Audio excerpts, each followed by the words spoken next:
There are those people who will tell you that Texas does not have climate. It just has weather. And it is that very weather that has caused Texans to be the biggest braggarts in the whole universe. Now, they don't brag about the millions of miles of barbed wire that crisscrosses the state, and they don't brag about the millions of barrels of brains that it takes to run the oil industry. No, sir. They brag about the weather. And the worse the weather is, the more they brag. Now, a true Texan might wish for rain, but he loves a drought, and he loves to tell people from other places that he lives in a land where 6 months are dry and 6 months are without rain. He might wax nostalgic about the shimmering Rio Grande and then get all blustery when he talks about Texas having the dustiest rivers in the whole land. He just loves the whole thing about the weather. Now, he may be singing Home on the Range where the skies are not cloudy all day, but if he's a country boy, he's looking up in the sky trying to spot a cloud every chance he gets. It kind of makes him happy that the federal government has been unable to predict the weather. And as far as a Texan is concerned, the only real predictor of the weather is the coyotes. And they've become scarce, and that lonesome howl isn't always reliable. Now, the official weather prognosticators are the TV weatherman, but you know what? They never say norther or blue norther. They talk about cool fronts and cold fronts, but northers have a characteristic of their own. A norther can come in the dead of night, or it can come in the middle of a hot day. It has its own characteristic. A good norther can turn the world inside out and freeze the line. And a good norther can freeze the horns off a brass billy goat. We love those weather stories. Now, there's all manner of stories that come out of Texas. There was a fella named Josiah Bean. He was going to do a little fishing in the Brazos River there in Brazoria County. It was the middle of December, but it felt more like August, and he was just in his shirt sleeves. He found a good spot, and he cast his line out in the middle of the channel.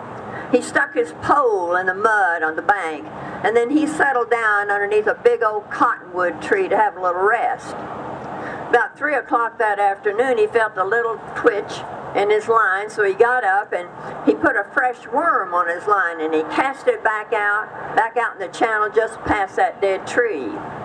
He happened to look behind him about then. He said, "Holy smoke, there's a big blue norther coming in here." And sure enough, that wind was beginning to roll through those cottonwood trees. It was getting really, really cold. Just then, he saw a big pull on his line. He ran over and grabbed the pole. He jerked it as hard as he could.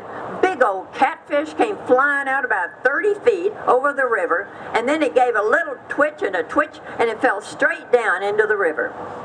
Now, he had been so intent on watching that catfish and seeing what was happening that he wasn't paying attention, and he did not notice that the temperature had dropped exceedingly low in an exceedingly short period of time.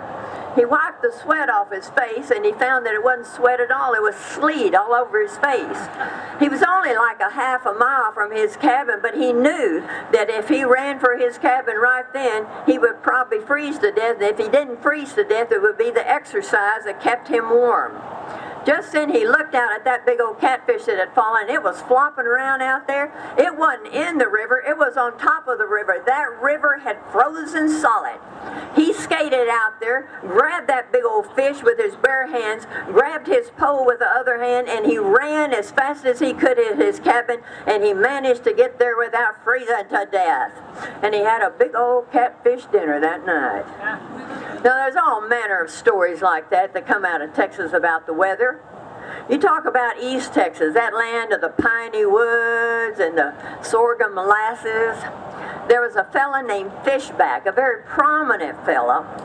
He owned a lot of land. They had actually named Fishback Lake for him, and a lot of other places around in Titus County are named Fishback after this gentleman. He also had a string of very, very fine racehorses and probably the best coon dogs that there are. He was riding his finest mare between Clarkville and his cabin on Fishback Lake one day. He was about halfway there, just going along at a steady pace, when all of a sudden he felt that little breeze, that cold breeze that precedes a blue norther coming in.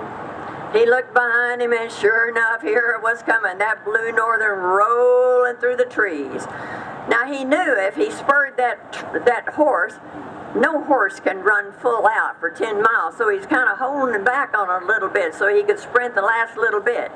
He had a long-tailed coat tied to the back of his saddle. He loosened those strings, and he put that big old coat on without ever stopping. They were going along as fast as they could. He looked behind him. That horse's tail was straight out. That storm had wrapped around the tail. It was pushing the horse ahead, just pushing it ahead, just pushing it ahead. It was ice all over his face. He let go of the reins a little bit. That horse shot out of there like a cry of joy. They ran all the way back to Fishback Lake, and he had a fine barn for that fine horse. They ran into that barn. He jumped off, shut the door, and then he took a good look at his horse. The front half of that horse was lathered up like you would not believe, because that horse had done some serious running. The back half of that horse was frozen solid. Frozen solid. Now within 30 minutes.